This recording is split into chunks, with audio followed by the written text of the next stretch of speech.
자, 50쪽 펼쳐봅시다.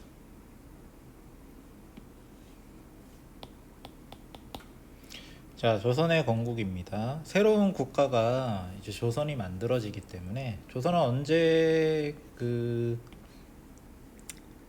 만들어지게 되냐면 1392년에 조선이 세워지게 돼. 그럼 그 전엔 고려였을 거 아니야. 그럼 고려가 어떤 뭐 망할만 하니까 망했겠지. 근데 이제 어떤 과정을 거쳐서 망했는지, 고려가 망하고 조선이 세워지던 그 시기에 이제 상황이 어땠는지 한번 봅시다. 고려 말의 정세 이렇게 나와 있지. 그러면 내용을 보면, 자, 고려 말 14세기 중엽에는 그러니까 한 1350년쯤 그지? 이때쯤이라고 보면 돼. 자, 중국에서는 기존에 몽골이 원나라를 세워서 다스리고 있었는데 얘네들이 쇠퇴하면서 반란군이 아주 크게 일어나. 근데 이 반란군의 일원이었던 주원장이라는 사람이 홍건적을 이끌고 이제 그 혼란을 수습하고 이 몽골족이 세운 원나라를 만리장성으로 몰아내는 한편 주원장은 명나라를 건국하게 되지. 그래서 한족이 다시 중국을 되찾은 거야. 그러니까 지금 정세가 중국은 원나라에서 명나라로 왕조가 교체가 됐다라는 말이지. 1368년에 그런 일이 벌어졌다는 거야. 여기 적혀 있잖아. 자, 일본은 어떤 상황이었냐? 일본은 막부의 통제력이 약해지면서 왜구가 더욱 기승을 부렸다. 그래서 일본은, 근데 문제는 이 왜구가 자기네들 나라에서만 한 게 아니고 우리나라에 와서 약탈을 했다라는 거지. 그래서 현재 우리나라는 중국은 왕조가 바뀌어서 지금 명나라와 사이가 안 좋아진 상태고, 고려는, 그리고 바다에서는 일본의 해적인 왜구가 쳐들어오는 아주 혼란기야. 그럼 내부는 안정되었느냐? 그게 아니고, 자, 권문세족이 고려 말의 지배 세력이야.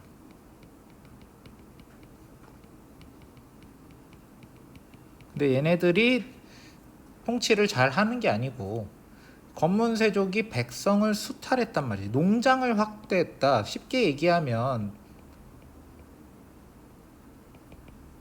소유한 땅을 확대했다라는 거. 자기 땅을 엄청 늘린 거지.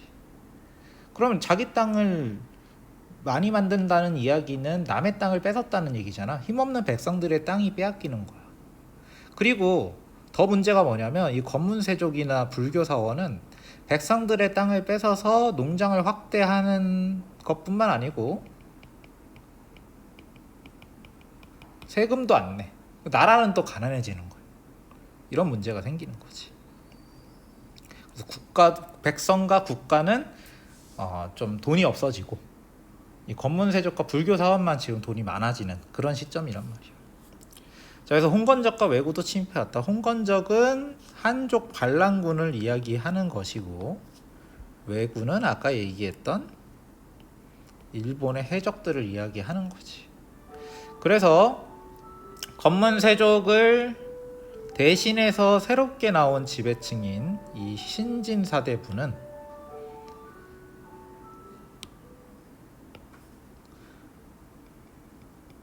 성리학을 공부한 세력이고, 그 다음에 고려를 개혁하려는 의지를 가지고 있었어. 그래서 고려 말에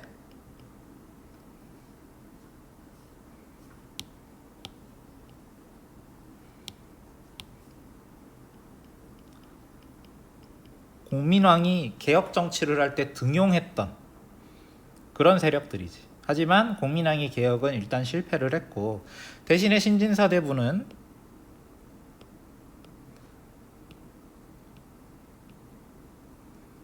신흥무인 세력. 그러니까 지금 바깥에서 홍건적 왜구가 쳐들어왔잖아. 이들을 물리치는 과정에서 신흥무인 세력이 성장을 했단 말이야. 대표적인 인물이 이성계인 거지. 그래서 신진사대부는 권문세족을 몰아내기 위해서는 무력이 필요하다고 생각하고 신흥무인 세력과 대표적인 인물인 이성계와 손을 잡고 고려를 개혁하려고 한 거야. 자, 그래서 무슨 일이 벌어지느냐? 자, 명나라와 사이가 안 좋다 그랬잖아. 명나라가 고려에게 땅을 요구한 거야. 천령 이북의 땅을 요구했대.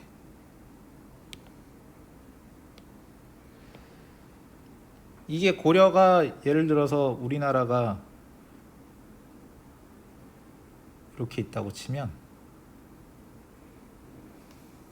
당시 고려의 영토는 요 정도가 고려의 영토였어. 근데 지금 명나라가 천령 이북의 땅을 달라고 한 거는 여기를 똑 잘라서 지네한테 내놓으라는 거야.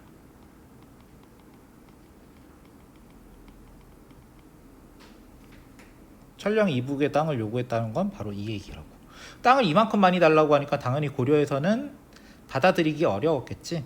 그래서 요동 정벌을 추진했다. 요동은 어디에 있냐면 우리나라에서 조금 올라가면 이렇게 튀어나온 곳이 있어. 여기가 요동이야.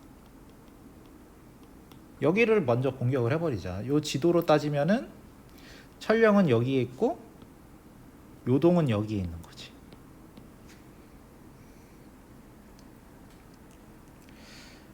자, 요동 정벌을 추진했는데 그러면 당연히 신흥무인 세력을 동원할 거 아니야. 근데 지금 신흥무인 세력 중에 가장 대표적인 인물이 이성계는 요동 정벌을 반대했대. 그래서 가라고 해서 가기는 했는데 가다가 여기 보면 위화도가 여기 있지. 군대를 끌고 올라가긴 했어. 근데 여기까지는 고려 영토인데 여기를 건너가 버리면 진짜 명나라 땅이거든. 그래서 되돌아간 거야. 명나라를 쳐들어가지 않고 오히려 개경으로 돌아와서 요동 정벌을 지시한 사람들 다 몰아내고 권력을 장악하게 된 거지. 그러면은 이성계가 권력을 장악했는데 이성계는 신흥무인 세력이야. 근데 이 신흥무인 세력과 손을 잡은 세력은 신진사대부지. 그러면 당연히 이성계가 위화도 해군으로 권력을 장악했다라는 거는 신진사대부가 권력을 장악했다라는 거야. 그래서 이렇게 나와 있지. 권력을 장악한 이성계와 신진사대부, 위화도 해군으로 권력을 장악하게 된 거지. 그게 몇 년입니까? 1388년이지. 그래서 자, 바로 이제 이 권력을 장악한 다음에 개혁 정책을 펼치게 되는, 그동안 하고 싶었던 거. 먼저 토지 문제가 가장 문제였기 때문에 그걸 해결하기 위해서 과전법을 실시했다. 자, 과전법은 표적이 뭐냐면 권문세족과 불교 사원이 농장을 확대한 문제를 해결하기 위해서 시행한 거예요. 그래서 이걸 시행하고 나니까 신진 관료의 경제적 기반이 마련되었다. 자, 여기서 말하는 신진 관료는 당연히 신진 사대부들을 얘기하는 거겠지. 대신에 권문세족의 경제적 기반은 무너지겠지. 이게 무슨 얘기냐면 권문세족이 가지고 있는 농장을 싹 다 몰수한 거예요. 어떻게 몰수했냐면 얘네가 세금 납부를 안 했다 그랬잖아. 세금 납부를 안 한 근거가 뭐냐면 자기네들이 나라한테 세금을 안 낼 수 있는 권한을 받았다고 얘네가 서류를 만들어 놨거든. 그 서류를 싹 다 불태워 버리는 거야. 그래서 이것을 이렇게도 얘기해. 사전혁파. 세금을 안 내고 관직에 들어온 걸 대가로 세금을 수조권을 받은 땅을 사전이라고 부르는데 그런 걸 싹 다 없애버렸다라는 거야. 이런 말이 어려우면 그냥 권문세족의 경제적 기반이 파괴됐다 이렇게 생각을 하면 되지. 반대로 신진사대부의 경제적 기반이 마련됐다라는 거야. 아직 고려는 안 망했어. 여기까지는 아직 고려가 망하지 않았을 때. 아직은 고려야. 여기까지가 고려고 여기서부터는 조선이 되는 거야. 그러니까 과전법도 고려 말에 시행이 됐다고 얘기하는 거지. 그러니까 1391년이거든. 자, 근데 이 신진사대부가 마지막에 분열이 된다. 현실 인식 및 개혁 방법의 차이로 급진개혁파와 온건개혁파로 분열되었다. 급진개혁파는 조선 건국을 주장하는 애들이고 온건개혁파는 조선 건국은 반대하는 거야. 그럼 뭐를 주장하냐? 고려를 남겨둔 상태에서 개혁만 하자라는 게 온건 개혁파고, 급진개혁파는 아예 나라까지 싹 바꾸자라는 거지. 근데 결국 급진개혁파가 승리했기 때문에 조선이 건국이 되는 거지. 그래서 조선을 건국한 태조는 나라 이름을 조선이라고 하고 한양으로 도읍을 옮겼다. 1395년에 한양으로 도읍을 옮기게 됩니다. 한때 개경이 조선의 수도였던 적도 있었던 거지. 그래서 이런 것들이 만들어지는 거지. 그치?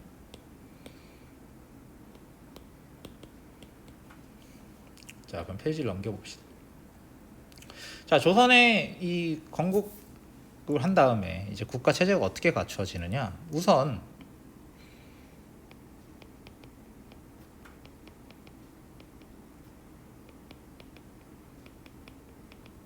조선 초기에는 국가의 운영 방침에 대해서 서로 충돌이 있었어.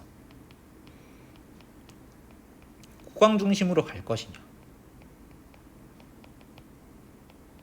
신하 중에 최고 높은 사람인 재상 중심으로 갈 것이냐, 여기서 충돌이 있었습니다.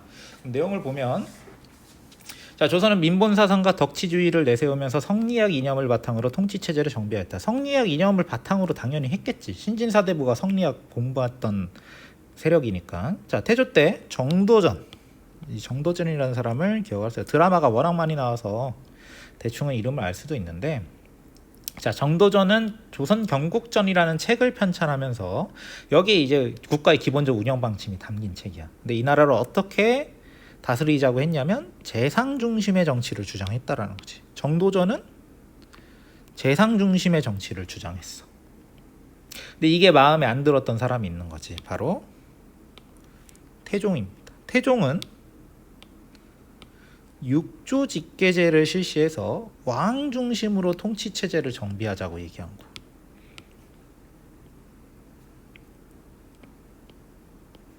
그러니까 태종과 정도전의 생각이 완전 정반대인 거지. 자, 그러면 육조직계제를 봅시다. 여기 옆에 보면 육조직계제라고 나와 있는 거 있잖아. 자, 여기가 재상이야. 얘네들이 재상이야. 의정부에 있는 사람들이 재상이란 말이야. 근데 실제 일은, 실무는 육조의 판서들이 담당하거든. 근데 육조직계제를 보면은 육조 판서와 왕 사이에 재상이 있기는 하지만 판서는 의정부를 거치지 않고 바로 왕한테 보고를 해. 왕도 명령을 낼 때 의정부를 거치지 않고 판서에게 바로 명령을 내려. 그럼 얘는 뭐가 되겠어? 얘는 소외당하는 거지. 역할이 없어. 그럼 재상은 아무런 역할이 없는 거지. 육조직계제에 의하면. 이걸 누가 했다? 태종이 했다. 그래서 왕을 중심으로 통치체제를 정비해야 되는데 누구를 빼냐면 재상은 빼고 정치를 하겠다라는 거야. 이 도표를 보란 말이지. 재상이 하는 일이 아무것도 없어. 보고 명령 체계에서 얘는 빠져 있잖아. 자, 그랬는데 태종 뒤를 이은 세종은 새롭게 무엇을 만드느냐? 의정부 서사제라는 제도를 만들어. 자, 의정부 서사제를 보면은 이렇게 나와 있어. 자, 육조의 판서와 왕인데 얘네가 실무를 담당한다 그랬지? 근데 얘가 일을 하면서 정승한테 보고를 해. 그럼 정승이 다시 왕한테 건의를 하고 왕이 정승한테 제가를 하면 그 제가 받은 내용을 토대로 판서가 명령을 하고. 그럼 여기는 역할이 늘어나지. 정승, 재상이 국가에 아주 중요한 역할을 하게 된단 말이야. 왕과 실무를 담당하는 판서 사이에서 매우 중요한 역할을 하는 거지. 그치? 그래서 왕권과 신권의 조화를 꾀하였으며, 그러니까 지금 세 명의 생각이 다른 거야. 정도전은 재상 중심, 태종은 국왕 중심, 세종은 국왕과 신권을, 또 신권이라고 또 이런 말을 많이 쓰는데, 국왕과 재상의 역할을 조화시키는 거지. 짜장면 먹을래, 짬뽕 먹을래, 반반 먹을래 이렇게 생각을 했다라는 거지. 자, 그다음에 집현전을 설치하고 훈민정음을 창제하는 등 유교 정치 실현에 힘을 기울였다. 그러다 성종이 나오는데 성종과 세종 사이에는 세조가 있지. 다시 국왕 중심을 하는 거야.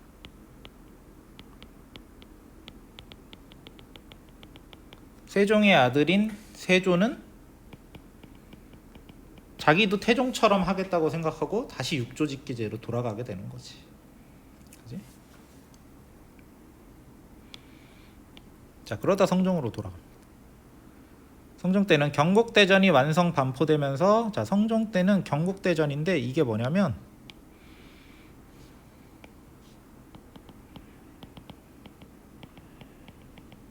조선의 법률을 이야기해. 그럼 그전에 법도 없었나요? 당연히 법이 있었지. 근데 완전 체계적으로 완성이 안 됐단 말이야, 법이. 하지만 이때 경국대전이 완성되고 반포되면서 통치체제가 완전 확립됐다라고 얘기하는 거야. 그래서 밑에 보면은 조선의 중앙정치제도는 이렇다. 얘네가 뭐한다 이렇게 적혀 있잖아. 이거는 기준이 언제냐면 경국대전이 기준이야. 성종 이후가 기준이 되는 거지. 그 전에 세종 때, 태종 때도 거의 비슷하게 완성이 되어 있었지만 완벽하게 완성된 건 성종 이후라는 거야.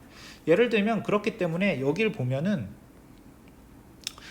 세종 때 있었다고 하는데 여기는 없는 게 있어. 예를 들면 집현전 같은 거. 집현전 여기에 지금 없잖아. 집현전은 홍문관과 비슷한 역할을 했던 기관이야. 근데 세종 때는 집현전이 있었는데 경국대전 만들 때는 집현전이 없는 상태인 거지. 그러니까 무슨 얘기냐면 경국대전을 만들었을 때가 성종이기 때문에 우리가 조선의 중앙정치제도로 완성된 판을 배울 때는 성종 때 이후의 제도라는 거예요.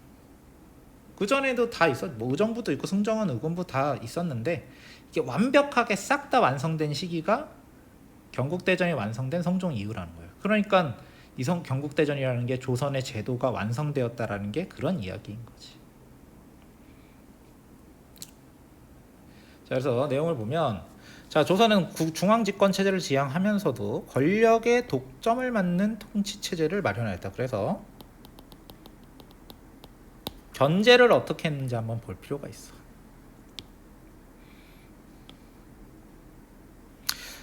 자, 중앙정치체제는 합의제를 기본으로 하는 의정부와 육조를 중심으로 운영되었다. 의정부는 재상들의 모임이고 육조는 실무를 담당을 하지. 그러니까 이 의정부의 역할을 제한하느냐 크게 하느냐에 따라서 육조직계제냐 의정부를 빼놓고 자기네들끼리 하면 육조직계제, 의정부를 거쳐서 얘네한테 역할을 주면 의정부 서사제가 되는 거야. 자, 의정부와 육조를 중심으로 운영이 되었다. 얘네가 핵심 기구지. 국가를 운영하는 데 핵심 기구는 의정부와 육조야. 자, 그리고 사원부, 사관원, 홍문관의 3사를 두어 정사를 비판하고 관리의 비위를 감찰하게 하여 권력의 독점과 부정을 방지했다. 사원부, 사관원, 홍문관 이 3사가 견제하는 거지. 얘네들이 의정부와 육조를, 그리고 심지어 왕까지도 견제한다는 거예요. 굉장히 강력한 권한을 줬어, 얘네들이. 자, 한편 관리는 어떻게 선발했느냐? 관리 선발은 크게 3가지 방법이 있었대. 과거 시험, 이건 시험이지. 청거는 추천이야. 음서는 빼기야. 자, 그 중에서 문관을 뽑는 문과를 가장 중요하게 여겼으며, 문과는 과거 시험의 일부야. 문관을 뽑는 과거 시험. 그러니까 과거 시험도 문과, 무과, 잡과가 있는데 문과가 1순위, 무과가 2순위, 잡과가 3순위라는 거지. 자, 무관을 뽑는 무과도 정기적으로 실시되었다. 이게 고려와의 차이지. 고려에는 무과가 없잖아. 조선은 이걸 만들었다는 거야. 물론 문과가 가장 중요했지만 무과도 정기적으로 시행을 했다라는 거야, 시험으로. 자, 청과와 음서는 고려시대에 비해 대상과 범위가 크게 줄어들었다. 자, 추첨과 백으로 관리가 되는 건 줄어들었다라는 거지. 자, 지방행정조직 봅시다. 지방행정조직은 전국을 8도로 나누고, 자, 고려는 5도 양계로 나눴었지. 자, 그 밑에 부목 군현을 두었다. 이제는 속현이 없어. 고려시대에는 관리가 파견되지 않은 속현이 있었지만 조선시대에는 모든 군현의 지방관을 파견했기 때문에 속현이라는 건 존재하지 않는 거지. 자, 수령의 권한이 강화되어 지방의 행정사법 군사 업무를 담당했으며 향리는 수령을 보좌하는 아전으로 지위가 떨어졌다. 옛날에는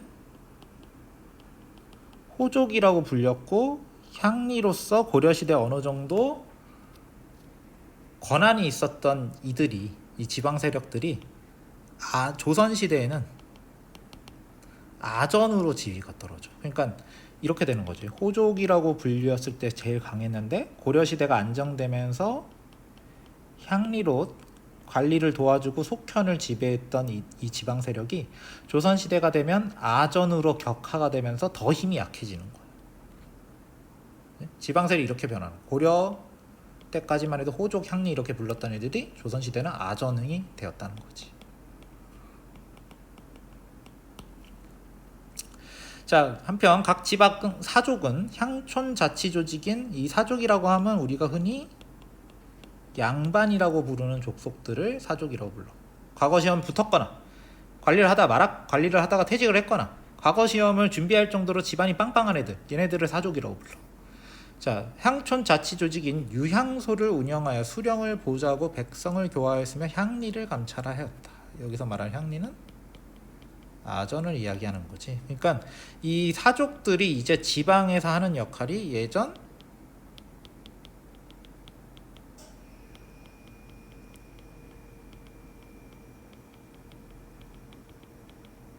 향리의 역할을 대체했다라고 얘기할 수 있어. 왜냐하면 고려시대 향리들은 힘이 너무 약해졌으니까. 그런 얘기입니다. 경국대전 내용 한번 보시고, 자, 경국대전 언제 만들어졌다? 성종 때 완성이 됐는데 세조 때부터 만들기 시작해서 성종 때 완성이 됩니다. 그러니까 법전을 만들긴 했단 말이에요. 조선 경국전, 경제육전, 경국전은 정도전이 만들고 경제육전은 뭐 조준이라는 사람이 만들어서 다 뭐 그 급진파 4대부란 말이야. 그런데 아직 문제점이 많았는데 이런 문제점을 해결하고 완벽하게 완성을 시킨 게 이 경국대전이라는 거지. 그치? 그래서 조선 정기의 법은 이 경국대전으로 완성이 되었다라고 얘기를 하는 겁니다.